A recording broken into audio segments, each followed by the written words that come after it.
یہ ساری تگ اس لیے ہے اس دنیا کے اندر ہماری آخرت بن جائے، اور آخرت بن گئی دنیا بھی بن جائے۔ دنیا کا بننا کیا ہے؟ مال کا مل جانا، نقشے چیزوں کا حاصل ہو جانا، عہدے منصب کا مل جانا؟ نہیں، دنیا کا مل جانا اور بن جانا یہ ہے اللہ کا قرب اور تعلق ایسا نصیب ہو جائے، دل مطمئن ہو جائے۔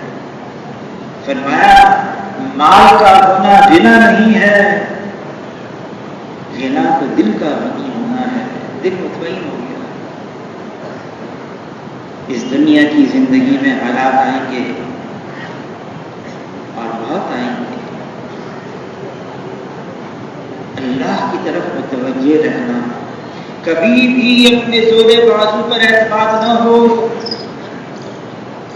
میں یوں کر لوں گا، میں یوں کر لوں گا، نہیں نہیں، میں کیا کر سکتا ہوں، مجھے کیا اختیار ہے۔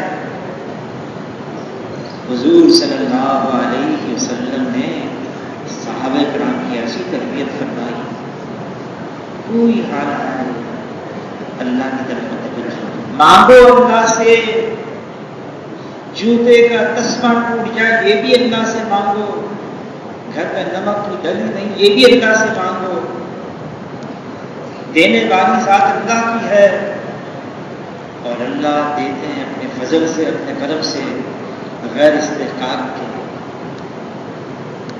تو دنیا کے اندر حالات آئیں گے اور بہت آئیں گے اور مشکل حالات آئیں گے، ہمیں اللہ پر بھروسہ رکھنا چاہیے۔ ہماری دین کی بنیاد اللہ پر اعتماد ہے، اللہ پہ بھروسہ ہے، اللہ پہ توکل ہے، اور یہ بہت مضبوط بنیاد ہے، بہت مضبوط ہے۔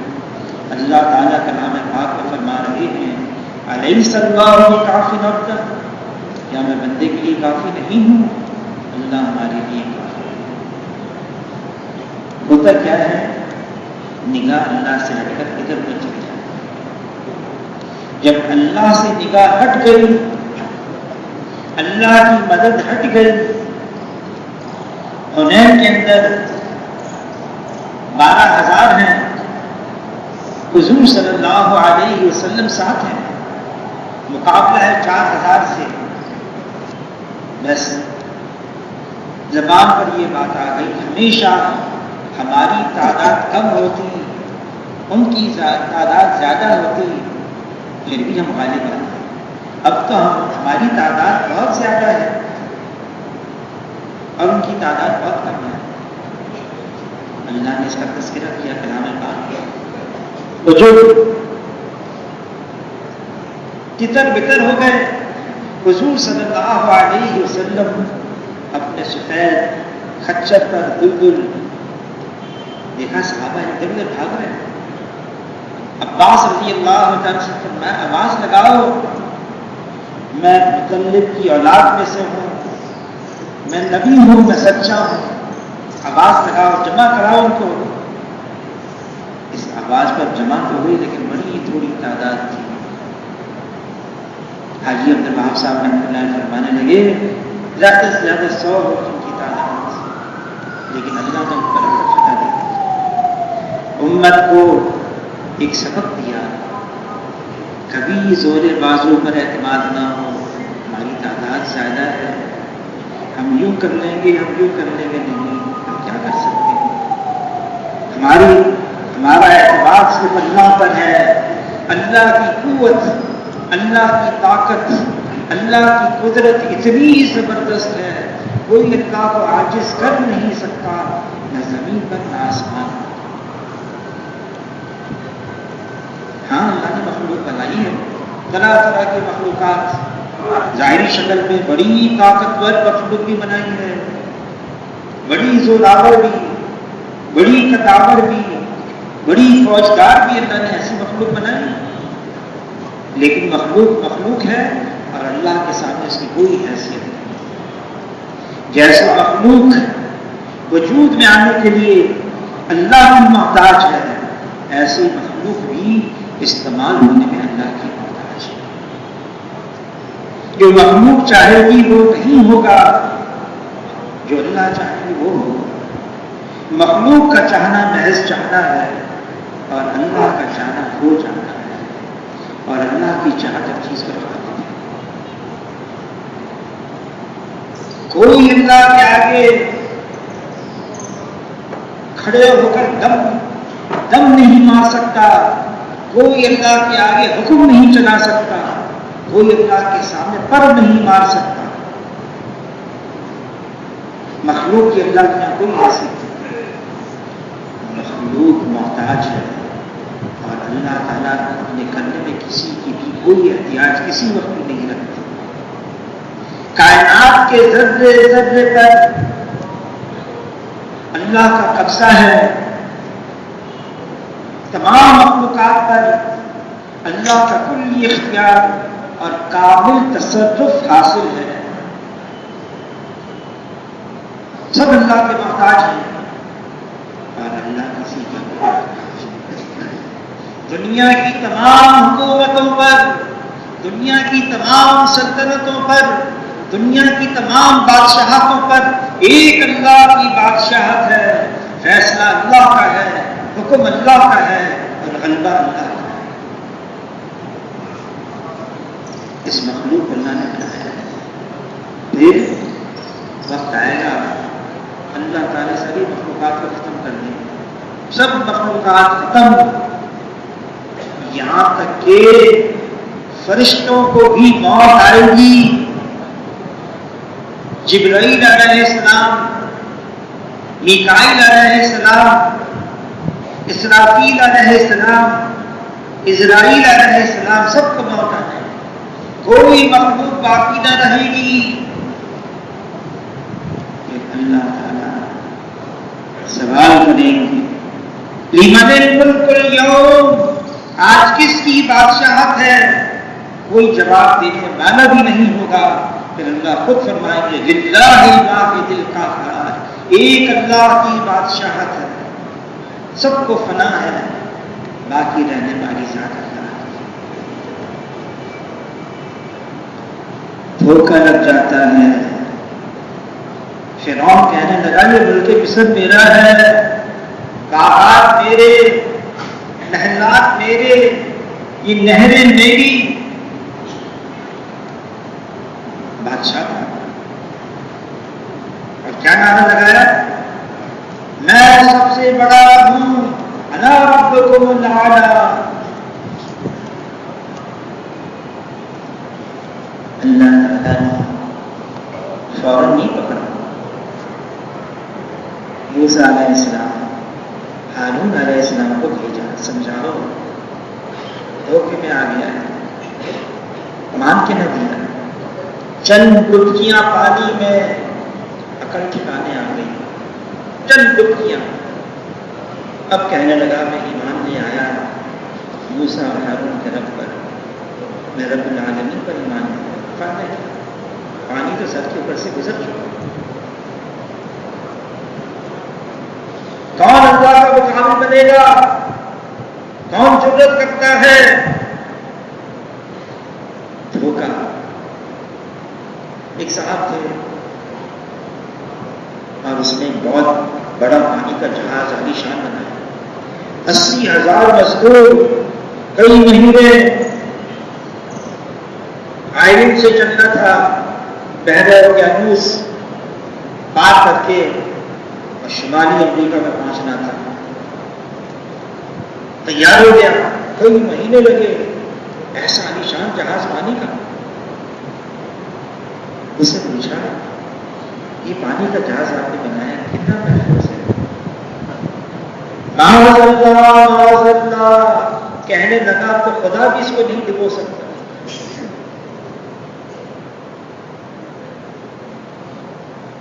اس نے سفر شروع کیا، بحر اوقیانوس کے درمیان میں آیا، برف کا ایک پودا تھا، ٹکر ماری، اب وہ ڈوبنے لگا. وہی آدمی اب کپتان سے پوچھتا ہے، پانی کے جہاز کے کپتان سے، کوئی صورت ہے اس کو بچانے کی، ڈوبنے سے بچانے کی بھی صورت ہے؟ تو وہی کپتان کہنے لگا اب تو خدا کے علاوہ کوئی اس کو نہیں بچا سکتا. ڈوب گیا، دو ٹکڑے ہو گئے. ایک ملک کے اندر جیت گیا، الیکشن جیت گیا. کل کو اس کی اب وہ قسم اٹھائے گا، صدر بنے گا. رات کو سے پوچھا کہ آپ ساری تیاری کہاں؟ انجم تو خدا بھی مجھے صدر بننے سے روک نہیں سکتا. رات کو بخار آیا، صبح مردہ پایا گیا. اللہ کے ساتھ مقابلہ ہے. وہ اللہ جو ساری کائنات کا خالق اور مالک ہے، جس نے کائنات کو بنایا ہے، اکیلے بنایا ہے، بلا شرکت غیر کے بنایا ہے. وہ ایک ہے، اکیلا ہے، یکتا ہے، تنہا ہے. اللہ کا کوئی ثانی نہیں، اللہ کا کوئی سانجی نہیں، اللہ کا کوئی متوازی نہیں، اللہ جیسا کوئی نہیں. وہ وحدہ لا شریک لہ ہے. کائنات کو اللہ نے بنایا، کہ دنیا کو اللہ نے بنایا. کیسے بنایا؟ زمین کو بنا کر اس کو بچھا دیا، پہاڑوں کو اس پر گاڑ دیا، سمندروں کو چیر دیا، دریاؤں کو رواں کیا، آسمان کو بغیر ستون کے بلند کیا، بادلوں سے بارش کو برسایا، زمین سے کھیتی اور درختوں کو اگایا، رات اور دن کا ایک نظام چلایا. پھر اللہ تعالیٰ فرماتے ہیں، پوچھتے ہیں، اگر تا قیامت رات کا اندھیرا ہوتا، اللہ کے علاوہ کون جو دن کا اجالا نہیں پائے؟ اگر تا قیامت دن کا اجالا ہوتا، اللہ کے علاوہ کون جو رات کا اندھیرا نہیں پائے؟ نظام اللہ نے چلایا. پھر اس ساری کائنات کے اندر اللہ نے انسان کو سب سے اعلیٰ، سب سے افضل، سب سے اشرف بنایا. یہ انسان اشرف المخلوقات ہے. اس کو اپنے لیے بنایا ہے. یہ انسان اللہ نے اپنے لیے بنایا ہے، اس دنیا کے لیے نہیں بنایا. ہاں، دنیا انسان کے لیے بنائی ہے. الدنیا خلقت لکم، اس دنیا کو اللہ نے تمہارے لیے بنایا ہے. زمین، آسمان، یہ چاند، یہ سورج، یہ ستارے، یہ سورج، سب کچھ ہمارے لیے. لیکن ہمیں کیوں بنایا ہے؟ وَمَا خَلَقْتُ الْجِنَّ وَالْإِنسَ إِلَّا لِيَعْبُدُونِ. اللہ نے جن اور انس کو اپنے لیے بنایا ہے، اللہ کی عبادت کے لیے بنایا ہے. عبادت صرف نماز کا نام نہیں ہے، عبادت صرف روزے کا نام نہیں، حج کا نام نہیں. صرف عبادت 24 گھنٹے کی زندگی انسان کی ایسے گزرے، نظر آئے یہ اللہ کا بندہ ہے، یہ عبد ہے، بندہ ہے، یہ بندگی کے لیے آیا ہے. اور عبادت کیسے کرنی ہے؟ حضور صلی اللہ علیہ وسلم فرماتے ہیں، ان تعبد اللہ کانک تراہ فإن لم تکن تراہ فإنہ یراک. ایسی عبادت کرو جیسے آنکھوں سے اللہ کو دیکھ رہے ہو. یہ کیفیت نہیں آتی، اللہ تو تمہیں دیکھ رہے ہیں. ہر وقت اللہ کا استحضار، اللہ کا دھیان. میں اللہ کے سامنے ہوں اور اللہ مجھے دیکھ رہا ہے. میں اللہ کو دیکھ رہا ہوں یا اللہ مجھے دیکھ رہا ہے. یہ کیفیت کب ہوگی؟ دنیا کی مشغولیت، دنیا کی مصروفیت، دنیا کا انہماک یہ غافل کر دیتا ہے، بھلا دیتا ہے. یہ ایسا مشغول کرتا ہے دنیا کا انہماک. توبہ توبہ، انسان اپنے آپ کو بھی بھول جاتا ہے بعض اوقات کہ کیا ہوں اور کیا ہوں میں. منہا خلقناکم وفیہا نعیدکم ومنہا نخرجکم تارۃ. اس مٹی سے اللہ نے بنایا ہے میں یہ ہوں، پھر مٹی میں جانا ہے میں یہ ہوں، پھر اسی مٹی سے اٹھنا ہے میں یہ ہوں۔ میری حیثیت ہے مٹی، کوئی حیثیت نہیں ہے۔ یہ اللہ نے میرا فضل فرما دیا ہے، میں بول رہا ہوں، میں چل رہا ہوں، میں کھا رہا ہوں، میں پی رہا ہوں، یہ دل اندر دھڑک رہا ہے، یہ سانس لیا جا رہا ہے۔ وقت آئے گا یہ سانس کا ڈورا ٹوٹے گا، یہ سانس کا لینا بند ہوگا، یہ دل کا دھڑکنا ختم ہوگا، پھر یہ میت ہوگی، کاندھوں کو اٹھا کر قبرستان میں جائے گی۔ جب اللہ کی طرف سے مقرر وقت آئے گا، پھر ایک لمحہ پہلے نہیں، ایک لمحہ بعد میں نہیں جانا۔ ٹھیک ہے ہم بھول گئے، موت آنے والی ہے، دنیا نے بھلا دیا، لیکن موت نے نہیں بھلایا، وہ آ کر رہے گی۔ بند کمرے میں، قلعے کے اندر، وقت مقرر، موت آ کر رہے گی۔ اللہ کا اعلان ہے کلام پاک میں، کل نفس ذائقۃ الموت، ہر جاندار کو موت کا ذائقہ چکھنا ہے۔ یہ موت کا ذائقہ ہے جس کو چکھنا ہے۔ علی رضی اللہ تعالیٰ سے پوچھا موت کا کیا ذائقہ ہے؟ علی رضی اللہ تعالیٰ نے فرمایا 300 تلواروں کی کاٹ بیک وقت ایک بدن پر، اس کی تکلیف کم ہے اور موت کی تکلیف زیادہ ہے۔ شیخ الحدیث مولانا زکریا صاحب رحمۃ اللہ علیہ نے فضائل صدقات میں لکھا ہے، بنی اسرائیل کی ایک مقدس جماعت تھی، قبرستان گئے، دعا مانگی، اے اللہ ایک قبر والے کا حال تو کر کھول دے، تو مجھ سے پوچھیں تو صحیح کیا گزری، کیا ہوا؟ اللہ نے دعا قبول کری۔ ایک صاحب قبر نمودار ہوا اور آتے ہی کہنے لگا کیا پوچھنا چاہتے ہو مجھ سے؟ میں بتاتا ہوں 50 سال گزر گئے مرے ہوئے، موت کی تکلیف اب تک بدن سے جدا نہیں ہوئی ہے۔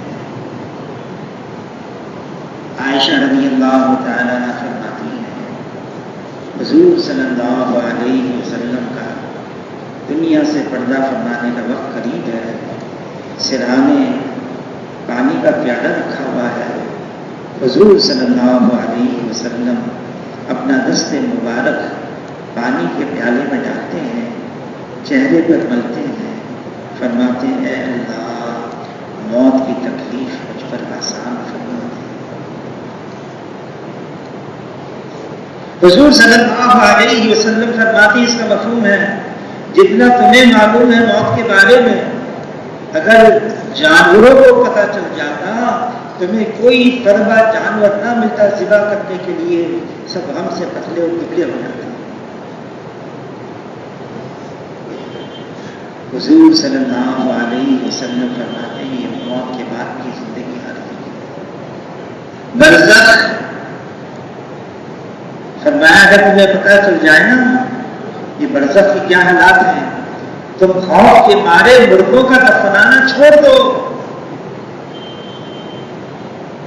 کہ موت کے بعد کی زندگی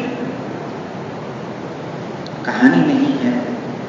خبر دینے والے جناب رسول اللہ صلی اللہ علیہ وسلم موت کے بعد ایک زندگی آ رہی ہے، حقیقت والی زندگی، ہمیشہ کی زندگی۔ دنیا کی زندگی میں مشقت اٹھا لیا جائے کوئی بات نہیں، آخرت کی تکلیف سے ہم بچ جائیں یہ اصل ہے۔ حضور صلی اللہ علیہ وسلم فرماتے اس کا مفہوم ہے عقل مند ہے وہ انسان جو موت کو کثرت سے یاد رکھے اور موت سے پہلے موت کی تیاری کرے۔ فرمایا یہی وہ لوگ ہیں جو دنیا کی عزت اور آخرت کی شرافت کو لے اڑے، یہی وہ لوگ ہیں جو پورے کامیاب ہیں۔ دنیا کی کیا تکلیف ہے؟ جناب رسول اللہ صلی اللہ علیہ وسلم سید ولد آدم ہیں، آدم علیہ السلام کی نسل میں سب سے افضل ہیں، سید الاولین ہیں، سید الآخرین ہیں۔ حضور صلی اللہ علیہ وسلم ان کا رتبہ، ان کا مرتبہ لا يمكن الثناء كما كان حقه بعد از خدا بزرگ کوئی قصہ مختصر اللہ کے بعد رتبہ ہے تو جناب رسول اللہ صلی اللہ علیہ وسلم کا، لیکن بے سر و سامانی حضور صلی اللہ علیہ وسلم کا سامان ہے، قصبہ کرسی حضور صلی اللہ علیہ وسلم کا سرمایہ ہے، فقر اور فاقہ حضور صلی اللہ علیہ وسلم کا فخر ہے۔ دنیا میں کیسی زندگی گزار رہے ہیں؟ فرمایا مجھے دنیا سے کیا تعلق، کیا واسطہ ہے؟ میں تو اس مسافر کی طرح ہوں، سفر میں جا رہا ہے، کچھ سستانے کے لیے تھوڑی دیر ایک درخت کے سائے کے نیچے بیٹھ گیا بس، اور پھر باقی آگے سفر شروع کر دیا۔ ساری امت کو ترغیب دی، کن فی الدنیا کأنک غریب عابر سبیل، دنیا میں ایسے رہو جیسے مسافر، بلکہ راہ چلتا ہوا مسافر۔ عائشہ رضی اللہ تعالیٰ عنہ سے فرمایا، عائشہ کل کو حشر کے میدان میں تم مجھ سے ملنا چاہتی ہو، 3 چیزوں کا اہتمام کرنا۔ اب آدمی سوچے، نمازیں، تلاوت، دنیا کی مشقت، مجاہدہ۔ حضور صلی اللہ علیہ وسلم عائشہ رضی اللہ تعالیٰ عنہ سے فرما رہے ہیں، اگر کل حشر کے میدان میں تم مجھ سے ملنا چاہتی ہو، 3 چیزوں کا اہتمام کرنا۔ کپڑا پرانا نہ کرنا جب تک اس میں پیبند نہ لگ جائیں، مالداروں کے پاس بیٹھنے سے اعتراض کرنا، دنیا میں ایسے رہنا جیسے مسافر۔ حضور صلی اللہ علیہ وسلم فرماتے ہیں، مجھے اپنی امت پر فقر اور فاقے کا ڈر نہیں، مجھے اپنی امت پر دنیا کی فراوانی کا ڈر ہے۔ جس کو ہم سمجھ رہے ہیں نا، دنیا کے اندر ساز و سامان آ جائے، چیزیں آ جائیں، مزے کی زندگی نہیں، فرمایا دنیا اس کا گھر ہے جس کا آخرت میں کوئی گھر نہیں، دنیا اس کا مال ہے جس کا آخرت میں کوئی مال نہیں، دنیا کے لیے وہ جمع کرے جس میں ذرا بھی عقل نہیں۔ حضور صلی اللہ علیہ وسلم خبردار کر رہے ہیں، دنیا سے بچو، یہ ہاروت اور ماروت سے زیادہ جادو کرنے والی ہے، یہ دنیا کی محبت، یہ ہر خطا کی جڑ ہے۔ حضور صلی اللہ علیہ وسلم اگر چاہتے، جبرائیل علیہ السلام تشریف لائے، عرض کیا اللہ کے رسول آپ چاہیں آپ کے لیے مکے کے پہاڑ کو سونے کا بنا دیا جائے، جہاں آپ چلیں یہ سونے کا پہاڑ آپ کے ساتھ چلے، ساکت نہ ہو یہ سونے کا پہاڑ ایک جگہ، بلکہ آپ کے ساتھ ساتھ چلے اگر آپ چاہیں۔ حضور صلی اللہ علیہ وسلم نے فرمایا اس کا مفہوم، میں تو اللہ سے یہ مانگتا ہوں ایک دن اتنا کھانے کو مل جائے، میری کمر سیدھی ہو جائے، اس پر میں شکر ادا کروں، اور ایک دن میرا فاقے سے گزرے، اس پر میں صبر کروں۔ جبرائیل علیہ السلام تشریف لائے، عرض کیا اے اللہ کے رسول آپ چاہیں آپ کو ملک النبی بنا دیا جائے، نبوت کے ساتھ بادشاہ دی جائے اگر آپ چاہیں، یا آپ کو عبد النبی بنا دیا جائے، نبوت کے ساتھ بندگی دی جائے۔ حضور صلی اللہ علیہ وسلم نے عبد النبی کو پسند کیا۔ حضور صلی اللہ علیہ وسلم کی دعاؤں میں دعا ہے، اے اللہ مجھے زندہ رکھ مسکینوں کے ساتھ، میری موت ہو مسکینوں کے ساتھ، محشر میں حشر ہو مسکینوں کے ساتھ۔ حاجی صاحب حاجی عبدالوہاب صاحب کے پاس ایک جماعت آئی. یہ کون سی جماعت ہے؟ اخص الخواص میں کام کرنے والے ہیں، محلے کے عام لوگوں سے نہیں مل سکتے، ہم ان سے ملتے ہیں، ان سے پہلے اوقات لیتے ہیں، وقت لیتے ہیں، پھر جاتے ہیں. حاجی صاحب نے فرمایا امت کے اخص الخواص تو وہ ہیں ایک وقت کھانا ہو دوسرے وقت کا ہے یا نہیں کو معلوم نہیں. فرمایا یہ امت کے اخص الخواص ہے. تمہارے کمزوروں کی وجہ سے، تمہارے ضعیفوں کی وجہ سے، تمہارے ناتواؤں کی وجہ سے تمہیں اللہ پال رہے ہیں. جس کو ہم سمجھنے کچھ بھی نہیں. کسی نے کہا ظاہر نگاہ کسی کسی رند کو نہ دیکھ، کیا جانے اس کریم کو تو پسند ہے کہ تو اللہ نے اس کا کیا رتبہ ہے ہم نہیں جانتے. مالدار بن جانا کوئی کمال کی بات نہیں. حضرت صاحب رضی اللہ تعالیٰ عنہ فرماتے ہیں ہم حضور صلی اللہ علیہ وسلم کے ارد گرد جمع تھے. ایک آدمی سامنے سے گزرا،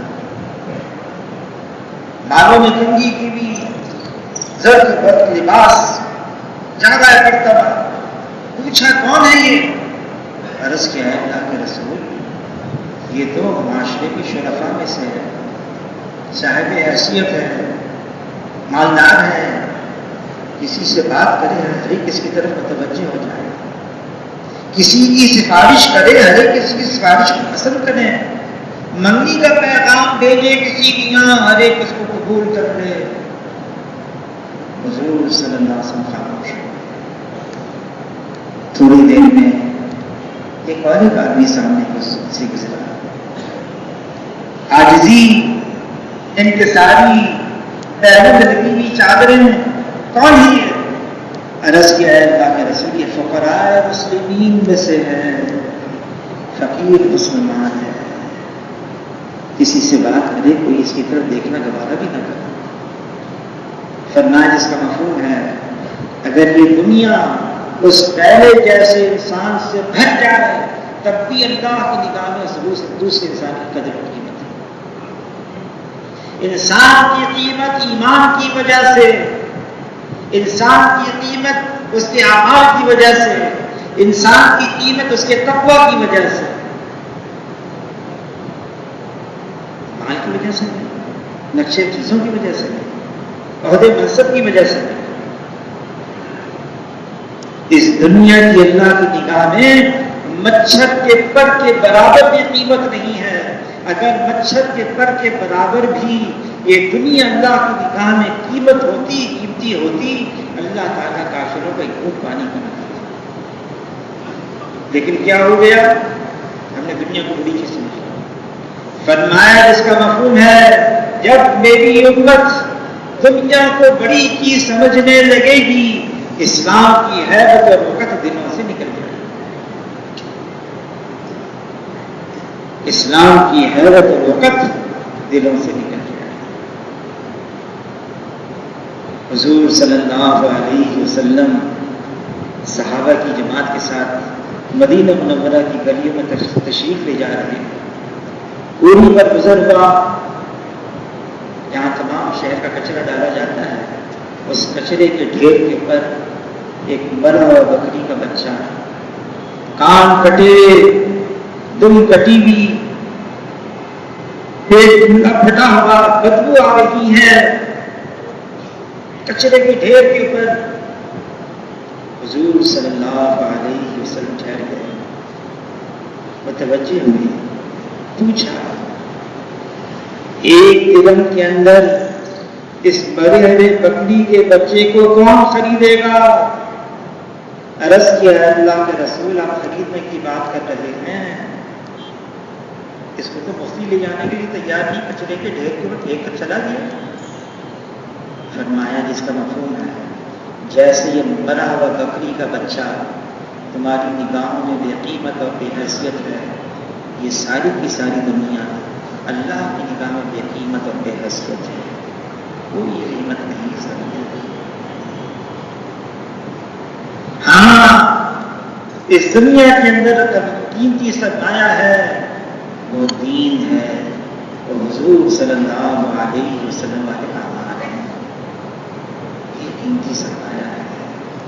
جنتی جنت میں پہنچ گیا، جنت میں جانے کے بعد کسی چیز کا کل پر افسوس نہیں ہوگا بجز اس گھڑی کے جو دنیا میں اس نے اللہ کے ذکر کے بغیر غفلت میں گزارا۔ جب یہ غفلت کا وقت اس کو جنت میں جنتی کو یاد آئے گا، افسردہ کر دے گا، کیوں وقت ضائع کیا میں نے۔ دنیا کی زندگی اس اعتبار سے بڑی قیمتی ہے، ایک ایک لمحہ قیمتی ہے۔ تمنا کریں گے حشر کے میدان میں، ربنا ابصرنا فسمعنا فارجعنا نعمل صالحا، ہمیں لوٹا دیا جائے، موقع اور دیا جائے، ایک موقع اور دیا جائے، دنیا میں بھیجا جائے، اب کیا مچھی عمل کریں گے؟ ان سے کہا جائے گا موقع تو ملا تھا، تم نے ضائع کر دیا۔ دنیا کی زندگی کتنی دفعہ ملی ہے؟ کیوں جی؟ ایک ہی دفعہ ملی، ختم، موت آئی، ختم، پھر واپس نہیں آیا۔ یہ وقت ملا ہے اس لیے، عنوان کیا دنیا میں آنا؟ وما خلقت الجن والانس الا ليعبدون، علماء حضرات فرماتے ہیں الا ليعبدون سے مراد الا ليعرفون، پہچانو اللہ کو، وہ خالق ہے اور باقی سب مخلوق ہے، وہ مالک ہے اور باقی سب مخلوق ہے، وہ رازق ہے اور باقی سب مرزوق ہے، وہ غالب ہے اور باقی سب مغلوب ہے، وہ حاکم ہے اور باقی سب محکوم ہیں۔ پہچانو اللہ کو، وہ بڑا قدردان ہے۔ جب اللہ نے کائنات کو بنایا، پھر اپنی کتاب مبین میں لکھا میری رحمت میرے غضب پر بھاری ہے، غالب ہے۔ جس نے اللہ کو پہچان دیا، مولانا جلال الدین رومی رحمۃ اللہ علیہ نے لکھا ہے کہ موسیٰ علیہ السلام کا گزر ہوا، جنگل میں ایک چرواہے کو دیکھا اور وہ خاموش ایک کونے میں، پھر دیکھو وہ باتیں کر رہا ہے، تو موسیٰ علیہ السلام باتیں تو میں اللہ سے کرتا ہوں تنہائی میں، یہ کون ہے؟ موسیٰ علیہ السلام چپ کے اس کے پاس پہنچ گئے، سننے کے لیے۔ چرواہا ہے، بکریوں کے ساتھ بیٹھا ہوا ہے، اکیلا ہے، کیا کر رہا ہے، کس سے باتیں کر رہا ہے؟ وہ یوں کہہ رہا تھا، اے اللہ تو کہیں مجھے مل جائے، میں تیرے بارے میں کنگھی کروں، تیری جمعے نکالوں، تیری خدمت کروں۔ اب موسیٰ علیہ السلام بڑی جلالی تھی، حضور صلی اللہ علیہ وسلم کو اللہ نے نرم بنایا تھا۔ موسیٰ علیہ السلام جلالی، ایک کو موسیٰ مانا بن گیا۔ اب موسیٰ علیہ السلام نے جب یہ سنا، ایسا زور سے اس کو ڈانٹا، تم نے اللہ کو کیا سمجھا ہوا ہے؟ کہ کیونکہ اللہ کے نبی، اللہ کے رسول، سمجھایا اللہ کی کوئی مثل نہیں، اللہ کی کوئی مثال نہیں، اللہ کا کوئی نظیر نہیں، اللہ جیسا کوئی نہیں، سمجھایا۔ موسیٰ علیہ السلام سمجھا کے وہاں سے آ گئے۔ اللہ نے بات پہنچائی موسیٰ علیہ السلام کو، جوڑنے آئے ہو توڑنے آئے ہو؟ مجھے تو اس کی بات میں مزہ آ رہا تھا۔ لوٹے موسیٰ علیہ السلام اس کے پاس، جیسے پہلے کی طرح باتیں کر رہے تھے، باتیں کرو۔ چرواہا کہنے لگا مجھے اللہ کی معرفت حاصل نہیں تھی، آپ نے مجھے اللہ کی معرفت دلائی، اب میری ہمت نہیں، میں پہلے کی طرح باتیں کروں۔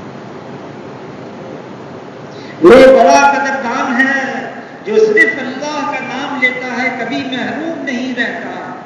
جو مجمع میں اللہ کا نام لیتا ہے، اللہ فرشتوں کے مجمع میں اس کا نام لیتے ہیں، کوئی چپ کے اللہ کا نام لیتا ہے، پھر اللہ بھی چپکے چپکے اس کا نام لیتے ہیں. جو اللہ کا ہے پھر اللہ اس کا، جو اللہ کا ہے پھر اللہ اس کے ہیں. جو صرف اللہ کی طرف ایک بارش پڑتا ہے اللہ ایک ہاتھ اس کی طرف بڑھتے ہیں.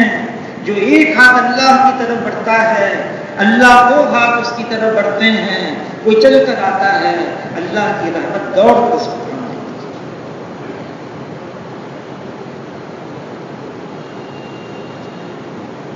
اللہ تعالیٰ منتظر ہیں، انتظار میں ہیں. ہمارے اوپر کرم ہے، کوئی سائل ہی نہیں. کوئی آئے تو اس راستے پر، کوئی آئے تو اس راستے پر آدمی کہتا ہے میں نے تو بڑی اللہ کی نافرمانی کی. اللہ فرما رہے ہیں میری رحمت سے مایوس مت ہو. لا تقنطوا من رحمت اللہ، چاہے تم کیسی کیوں نہ ہو. بازا ہراچے ہستی بازا، گر کافر و گبرو بت پرستی بازا. ای در گہے ماں در گہے نومیدی نیست، گر صد بار توبہ شکستی بازا. اگر 100 دفعہ تم کہتے ہو تم نے توبہ کی پھر اس توبہ کو بھی توڑ دیا، پھر توبہ کرنا، پھر اللہ سے معافی مانگنا. جب انسان معافی مانگتا ہے اللہ سے، اللہ تعالیٰ فرما رہے ہیں اے میرے بندے اتنے گناہ لے کر آ، اتنے گناہ لے کر آ، تیرے گناہ زمین اور آسمان کے خلاف بھر دیں. ایک دفعہ دل سے معافی مانگ دیں.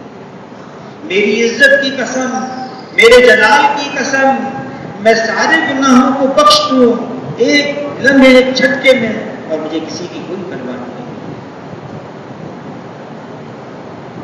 جب انسان سے گناہ ہوتا ہے پھر یہ اللہ سے معافی مانگتا ہے. اللہ تعالیٰ فرشتوں سے فرماتے دیکھو میرا بندہ گناہ ہوا معافی مانگتا ہے، اس کو یقین ہے اس کا کوئی پوچھنے والا، جبھی تو معافی مانگتا ہے. گواہ رہنا میں نے اس کے گناہ معاف کر دیے.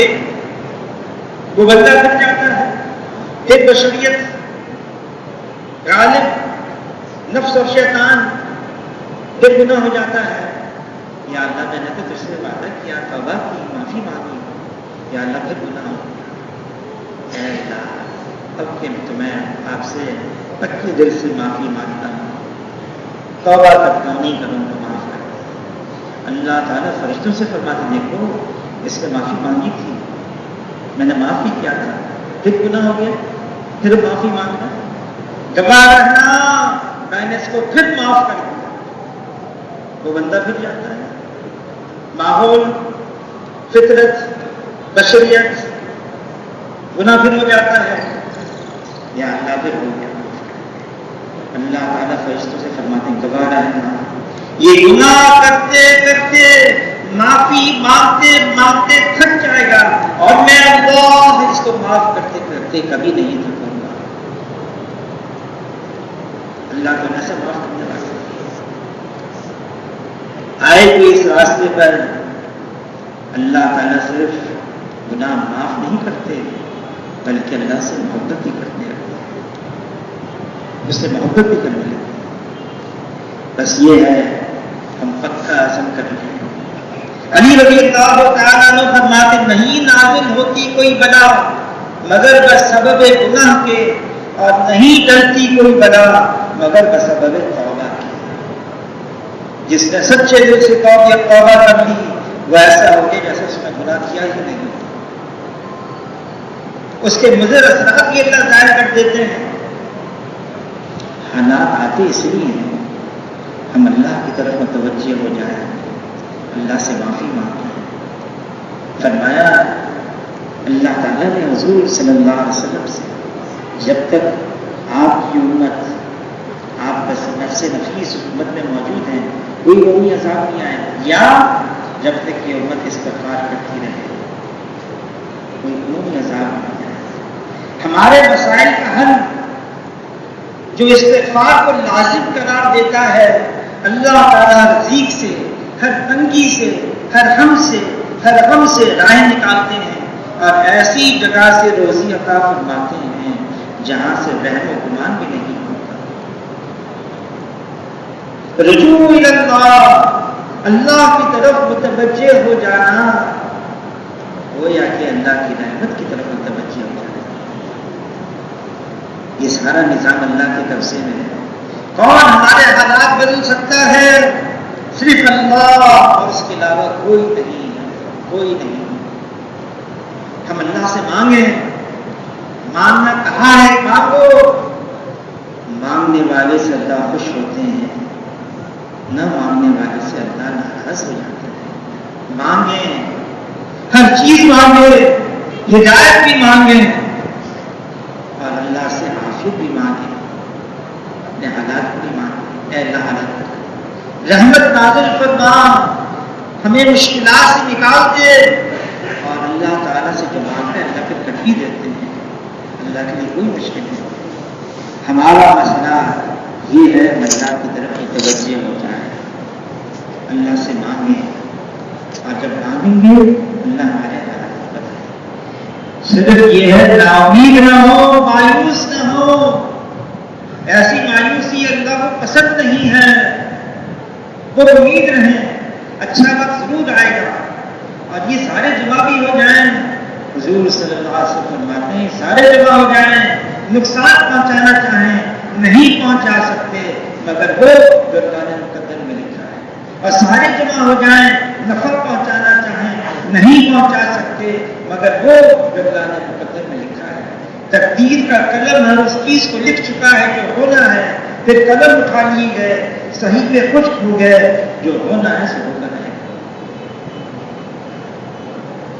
اللہ کی طرف متوجہ ہو جانا، اس کے لیے یہ تبلیغ کا کام ہے۔ اللہ کے راستے میں نکلنا، دنیا میں پھیل جانا، ایک ایک کے پاس جانا، گھر گھر جانا، در در جانا، پر فرد جانا، ایک ایک کے پاس جا کے بتانا، سمجھانا۔ نظام اللہ کے قبضے میں ہے، یہ کائنات اللہ کی ہے، جیسے اللہ نے اس کائنات کو بنایا ہے بلا شرکت غیر کے، ایسی اللہ تعالیٰ ساری کائنات کے نظام کو چلا رہے ہیں بلا شرکت غیر کے۔ یا جو کچھ ہے اللہ کی طرف سے ہے، ہم اللہ کی طرف متوجہ ہو جائیں، اور اللہ تعالیٰ کی رحمت کو کھینچنے کے لیے، متوجہ کرنے کے لیے حضور صلی اللہ علیہ وسلم کے آئے۔ یہ طور طریقے ہیں، مبارک سنتیں ہیں، مبارک زندگی ہے۔ حضور صلی اللہ علیہ وسلم کی ایک ایک سنت زمین اور آسمان کے خزانوں سے زیادہ قیمتی ہے، کہ زمین اور آسمان کے خزانے ختم ہو جائیں گے اور حضور صلی اللہ علیہ وسلم کی ایک ایک سنت یہ اللہ کے خزانوں سے ہمیشہ دلاتے رہے گی۔ اس کے لیے نکلنا ہے اللہ کے راستے میں، جیسے صحابہ کرام نکل گئے، ساری دنیا میں پھیل گئے، وہاں کی قبریں بنی، گواہی دے رکھی ہیں۔ اس زمانے میں نہ راستوں کا پتہ، نہ سواری کی سہولت، نہ وہاں کوئی انتظام، لیکن نکل گئے، دین دنیا میں پھیل گئے۔ ہمیں بھی یہی کرنا ہے، امر بالمعروف نہی عن المنکر، یہ ہمارا کام ہے، ہماری ذمہ داری ہے، ہمیں کہا گیا ہے کرو۔ دعوت اللہ، یہ حضور صلی اللہ علیہ وسلم کا کام، اللہ کی طرف بلانا۔ اس کے لیے صحابہ کرام نکل گئے، جان اور مال اور کار کی قربانی دی، جہاں گئے وہاں کی قبریں بنی۔ ہمارے لیے بہت آسانی ہے، ہم 4 مہینے کے لیے، 40 دن کے لیے، ملکوں میں سال کے لیے، 7 مہینے کے لیے واپس آئیں، اپنے اپنے محلے میں، اپنے اپنے علاقے میں آگے محنت کریں، کوشش کریں۔ کیا مشکل ہے؟ اس کے لیے اب ارادے کرنے فرمائیں۔ کون کون ساتھی 4 مہینے کے لیے تیار ہیں؟ جنہوں نے 4 مہینے لگا لیے ملکوں کے لیے، نام بتائیں، نام لکھائیں، فرمائیں اس کے لیے۔ محمد حارث صاحب صبح سے 4 مہینے، ماشاءاللہ۔